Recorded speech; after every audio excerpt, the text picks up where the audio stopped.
साथियों, आज पूनम जी सीधा कानपुर से आ रही है गंगेश्वर जी के कहने पर। इनको कल महाराष्ट्र में किसान बंबई में किसान सम्मेलन में भी जाना, इनकी ट्रेन है 4 बजे की निजामुद्दीन से।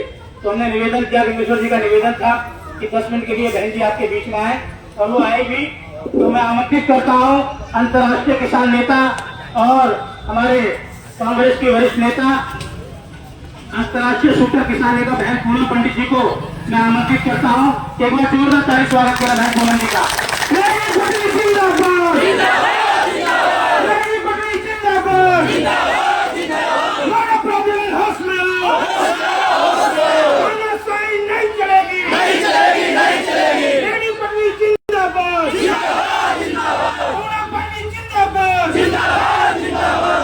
किसान मजदूर एकता जिंदाबाद, रेडी पटरी जिंदाबाद, लड़ो प्राधिकरण होश में आओ, लड़ो प्राधिकरण होश में आओ। मैं आमंत्रित करता हूँ अंतर्राष्ट्रीय शूटर किसान नेता मेरी बड़ी बहन पूनम पंडित जी को। सबसे पहले यहाँ पर जितने भी बुजुर्ग आए हैं और महिलाएं बहुत ज्यादा दिख रही है, मैं आपको हाथ जोड़ करके नमस्कार राम राम करती हूँ कि आप लोग एकजुट होकर के अपनी एक दूसरे की आवाज उठा रहे हैं। एक दो कक्षा 2 में पढ़ा था कि एकता में बल, वो कबूतरों वाली कहानी जो थी वो पढ़ी थी। तो ये सबसे बड़ी बात है। और मैं यहाँ पर धन्यवाद करती हूँ एक ऐसी बेटी का जो आपका नेतृत्व कर रही है, उनका भी नाम पूनम है। और मैं धन्यवाद करती हूँ यहाँ पर मुझे और आपको मिलाने वाले भाई शहाबुद्दीन जी का मैं धन्यवाद करती हूँ, गंगेश्वर शर्मा जी का मैं धन्यवाद करती हूँ, यहाँ की समस्त टीम का। और मैं आपको थोड़ी सी मजबूरी है कि जाना, क्योंकि बाहर बहुत सारे लोग इंतजार कर रहे हैं महाराष्ट्र में, तो आज के लिए तो थोड़ी सी माफी चाहकर मैं जाऊंगी। लेकिन मैं ये जरूर कहूंगी प्राधिकरण को, नोएडा को, कि मैं आ रही हूँ 2 दिन बाद। और आप सभी लोगों से निवेदन करूंगी, जो भी मुझसे पहले भाई बोल रहे थे वो करके गए हैं, कि अपने बीवी बच्चों को भी लाइए यहाँ पर।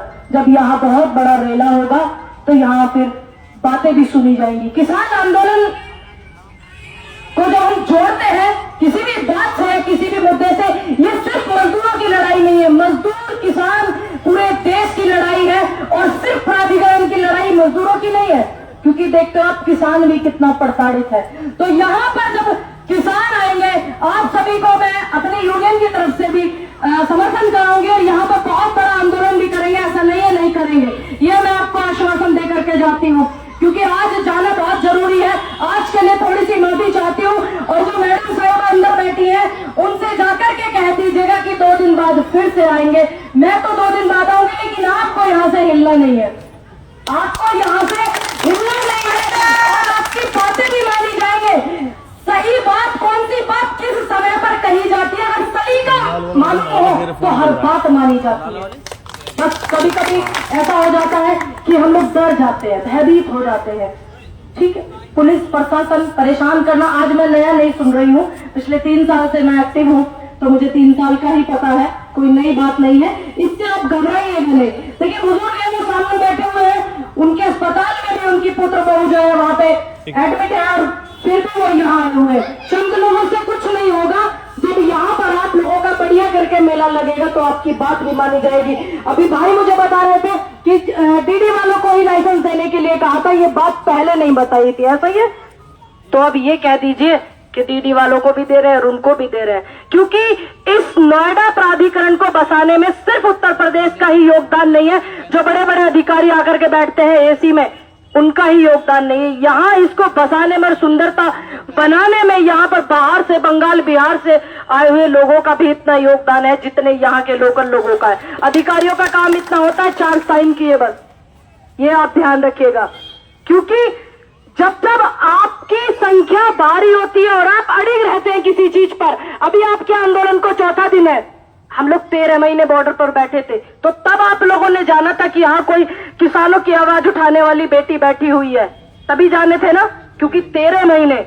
और उधर प्रशासन खींचातानी करता था, प्रशासन रोकता था, और उधर कुछ ऐसे दलाल नेता रोकते थे जो नहीं चाहते कि आपका भला हो, वो साठगांठ कर लेते हैं, मैनेजमेंट कर लेते हैं। उधर उनका भी रोकना, उधर सरकार का भी रोकना, लेकिन फिर भी ना रुकना, ये एक संकल्प था।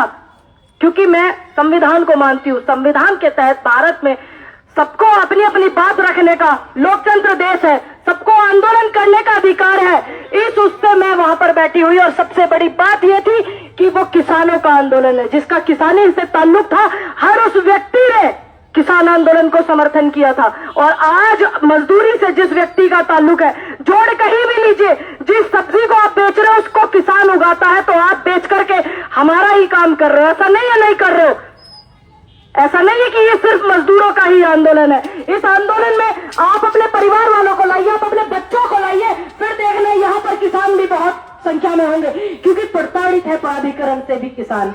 और आज मैं पहली बार नहीं आ रही हूँ, नोएडा में बहुत बार आई हूँ, देखती हूँ, सुनती हूँ, लेकिन मौका पहली बार मिला प्राधिकरण पर आने का। मैं बस आप लोगों से निवेदन करती हूँ कि चाहे आप कहते हैं ना, पंडित नेहरू शास्त्री जी कह करके गए थे कि एक दिन का अगर उपवास करोगे तो पूरा देश के लिए अन्न का अच्छा प्रबंध हो जाएगा, लेकिन लोग उसको, कुछ लोग आज भी निभाते हैं उस बात को। तो इसी तरीके से मैं आपसे भी निवेदन करती हूँ कि 2 रोटी में से आप 1 रोटी खा लेना, लेकिन अपने घर परिवार में से सभी को यहाँ पर लेकर आना। तो देखना आपकी रेडी पटरी की जो लड़ाई है, और यहाँ पर आपकी लड़ाई में सहयोग करने वाले दिनेश वाला जी, हमारे झुग्गी झोपड़ी रेडी पटरी को सपोर्ट करने वाले भाई शाहबुद्दीन जी जैसे लोग जब यहाँ पर आएंगे अपनी मार्केट, अपनी दुकान को बढ़ा करके, तो आप देखना आपकी लड़ाई जो है वो निश्चित ही जीती जाएगी। क्योंकि ऐसे में काम करने वाले, चाहे वो गृह मंत्री हो, चाहे वो प्रधानमंत्री हो, मजदूरों के और किसानों के सामने हर किसी व्यक्ति को इस इतनी सी कम उम्र में मैंने तो झुक के देखा है,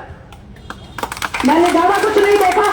और भाई बात कर रहे थे तजुर्बे की, तो उम्र को देख करके आप अंदाजा लगा सकते हो कि तजुर्बा नाम की कोई चीज नहीं। बस इतना जानती हो कि सच के लिए खड़ी हुई हो और सच के साथ खड़ी हो, सच बोल रही हो और भारत के संविधान के दायरे में सब कुछ कर रही हो।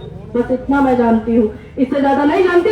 1 रोटी चाहे कम खा लेना, लेकिन अपने घरों से अपने बच्चों को निकालिए, अपनी बीवियों को निकालिए, और आसपास में जितने भी आपके यहाँ पर लोग हैं जो 5% के भी सताए हुए हैं, किसान हैं, 67% वाले भी सताए हुए हैं, उनको भी निकालिए, उनसे निवेदन कीजिए। उनसे निवेदन करने का काम मेरा है, और अपने परिवार को और अपने बच्चों को यहाँ लाने का काम आपका है। किसान संगठनों को यहाँ लाने का काम मेरा है। मैं बहुत अच्छे से निभाऊंगी, आपसे ये आश्वासन देकर के जाती हूँ कि बहुत अच्छे से निभाऊंगी। आप अपने काम के लिए अपनी मेहनत जो आप करते हैं, आप उसको थोड़ा बढ़ा दीजिए। कोई धूप नहीं है, कोई गर्मी नहीं है। आपने देखा था कितने कितने बुजुर्ग बैठे थे आंदोलन में, और आंदोलन कर करके लोगों की शहादतें चली गई है जब देश आजाद हुआ है। तो ये तो सिर्फ चंद दिनों की आपकी लड़ाई है। कोई बात नहीं, कितने दिन तक मैडम साहिबा अपने आप को कट्टर बना करके रखेंगे? है तो वो भी एक महिला ना, कहीं ना कहीं एक जो तकलीफ दर्द होता है, ममता मई, जिस औरत को ममता मई कहा जाता है, कहीं ना कहीं उनको जरूर पॉइंट आउट करेगा। आप अपने संकल्प से मत हटिएगा, ये मैं अच्छे से जानती हूँ। बाकी आज थोड़ा सा जल्दी में हो, बिल्कुल माफी चाहती हूँ आप लोगों से दिल से, और आकर के मिलती हूँ जो हमारी यहाँ नोएडा प्राधिकरण की सीईओ है ऋतु महेश्वरी जी से, क्योंकि मुझे जाना होगा, मेरी ट्रेन है, माफी चाहती हूँ। लेकिन आप लोग मुझसे हाथ उठा करके वादा कीजिए कि इतने में वापस आती हूँ, आप अपना धरना ऐसे बरकरार रखेंगे, और जो भी मैं आऊंगी यहाँ पर भारी संख्या में आप लोगों के परिवार वाले होंगे। बस आप इस बात को ध्यान रखिएगा। आपकी लड़ाई कोई कब लड़ता है, कब लड़ता है बताइए? जब आप अगर मजबूत है तो आपकी लड़ाई लड़ी जाती। किसान बहुत मजबूत थे, तो बहुत सी विपक्ष में पार्टियां हैं सपोर्ट कर रही थी, चाहे वो कोई भी पार्टी हो, आरएलडी, आम आदमी पार्टी, समाजवादी, कोई भी पार्टी हो, वो किसानों को कब सपोर्ट कर रही थी? जब सबको पता था कि हाँ किसान मजबूत है। कांग्रेस पार्टी सबसे पहले राहुल गांधी वहां से ट्रैक्टर लेकर के चले थे, लेकिन वाहवाही नहीं लूटी उन्होंने। कुछ लोग ऐसे होते हैं जिन्हें वाहवाही लूटने का शौक है। अगर आज क्रेडिट जाता है कि किसान आंदोलन को जीत दिलाने में किसका योगदान है, तो किसका नाम आता है? सिर्फ किसानों का। किसी एक किसान नेता का नाम नहीं आता, किसी एक व्यक्ति का नाम नहीं आता, किसी एक पार्टी का नाम नहीं आता। जब बिल वापस हुए तो सिर्फ किसानों का, मजदूरों का नाम आता है, आता का नहीं आता। तो इसलिए इस बात को भी आप ध्यान रखना कि कोई इस तरीके का व्यक्ति आपके रुख को गलत न मोड़ दे। आपने देखा होगा आंदोलन में भी कुछ ऐसे निर्णय हुए जिससे जिनके परिवार के लोगों की शहादतें हुई, वो सहमत से नहीं थे। तो आपको भी अपने आप में एक संकल्प लेकर के बैठना है कि ये लड़ाई हमारी है, इसमें कोई आए या ना आए, कोई पूरा पंडित हो या कोई कितना भी बड़ा नेता हो, वो आए या ना आए, लेकिन आपके परिवार के लोग आने चाहिए, तो आप इस जीत को जीत कर सकते हैं। वरना नामुमकिन है। मैं आपको साफ बता दूं, और इस देश में ही नहीं, धरती पर ऐसी कोई चीज नहीं है जो नामुमकिन हो। और आप तो वैसे भी मजदूरी से ताल्लुक रखते हैं, किसानी से ताल्लुक रखते हैं, जो धरती का सीना चीर करके अन्न पैदा करती है। जो मैडम साहिबा अंदर बैठी है वो भी यही टमाटर प्याज आपकी और हमारी खाती होंगी, है कि नहीं? वो भी दूध वही पीती होंगी जो हमारे किसान भाइयों के घर में होता है। तो इस बात को, अपने दिमाग को सभी खोल करके बैठे और किसी की बातों में बिल्कुल भी ना आए। और रही बात, दादी ने बिल्कुल कहा था कि मेरी रेडी पटरी छीनने का अधिकार किसी को नहीं है, किसी को भी नहीं। जब नोएडा प्राधिकरण पे आपको आश्वासन दिया जाता है महेश्वरी जी द्वारा कि नहीं कोई नहीं हटाएगा, कोई नहीं हटाएगा, फिर 8 दिन बाद आपको प्रशासन वहां परेशान करता है। ऐसा ही बता रहे हैं ना आप लोग? आवाज निकालिए मुंह से, ऐसा ही है ना? तो ऐसा कोई व्यक्ति नहीं होगा, ऐसे कोई लेडीज पुलिस नहीं होगी जो आपके कपड़े फाड़ करके आपके साथ बदसलूकी करेगी, जो अभी मैं आंटी जी बोल रही थी। कोई नहीं होगा ऐसा। धरती पे किसी भी व्यक्ति में इतना जुनून नहीं है, किसी आदमी की छोटी औरत में नहीं है कि वो औरत के कपड़े फाड़ सके। ये अलग बात है कि आज तानाशाही का माहौल है, कुछ चीजें हमने देखने को मिली, लेकिन अगर आपने नजरों से नजरें मिला करके बात की तो हिम्मत नहीं होगी किसी की कि आपके कपड़े को भी हाथ लगा दे। आप तो बहुत दूर की चीज है। मैं आप लोगों को धन्यवाद करती हूँ, मैं समझ टीम का यहाँ पर धन्यवाद करती हूँ। और ऐसी एक महिला हमारे बीच में पूनम जी खड़ी हुई है और उनका भी धन्यवाद करती हूँ। गंगेश्वर दत्त शर्मा जी हैं हमारे बड़े भाई, उन्होंने यहाँ पर मुझे बुलाया। और चलिए, चंद लोग तो आपके लिए समर्थन में है। एक बराबर में मेरे पत्रकार खड़े हैं इन 24 न्यूज से। नोएडा पूरा का पूरा फिल्म सिटी है नोएडा में भाई, जहाँ सारे चैनल भी है नोएडा में। ये देखिए, तो एक पत्रकार तो ऐसा है, इसके लिए एक बार भाई के लिए जोरदार तालियां बजा दीजिए। क्योंकि एक व्यक्ति को इस नोएडा में न्यूज वाला आपके सामने निकल करके आया ना, ये बड़ी बात है। क्योंकि अभी कुछ 2-3 दिन पहले राज्यपाल जी का बयान छपा, बहुत बड़े बड़े दावा पे है, रवीश कुमार ऑफिशियल पे बड़े बड़े इंटरव्यू हुए हैं। जो राज्यपाल है सतपाल मलिक जी, उनकी न्यूज नहीं छप रही है अखबारों में, तो आप दुख नहीं मनाइएगा। उनके मुद्दे को दबाया जा रहा है। जो पुलवामा में हुआ था ना, वो इस मुद्दे पर बात कर रहे हैं।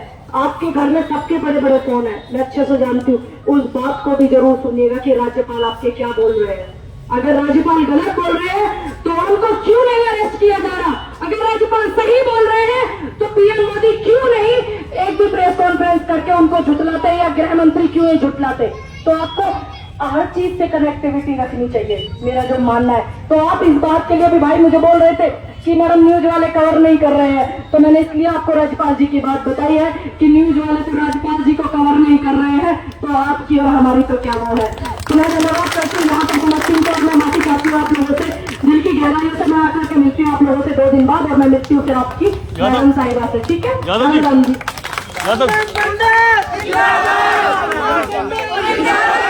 देखिए, मैं जिंदाबाद के भीड़ के नारे लगवाने के लिए नहीं आती हूँ, मैं ये क्लियर कर दूं। मैं बिल्कुल अलग हूँ। मैं आपका धन्यवाद करती हूँ कि आप मुझे इतना प्रेम करते हैं कि आप भावुक हो जाते हैं, आप लोग उत्साह आ जाता है तो आप रोक नहीं पाते अपने नारों को। और मैं ये भी आपसे कहूंगी कि जब मैं 2 दिन बाद लौटूं तो आपकी संख्या भारी होनी चाहिए, और फिर आप यहाँ गेट पर नहीं होने चाहिए, फिर आप वहाँ अंदर होने चाहिए। ये ध्यान रखिएगा। धन्यवाद शाहबुद्दीन भाई, धन्यवाद आप सभी का। एक बार बहन जी, सभी लोग अनुमति करें, वहाँ चल रहे हैं बैनर लगा के एक ग्रुप फोटो हो जाए सबके साथ। 1 मिनट सब लोग खड़े हो क्या? एक ग्रुप फोटो हो जाए लोगों का।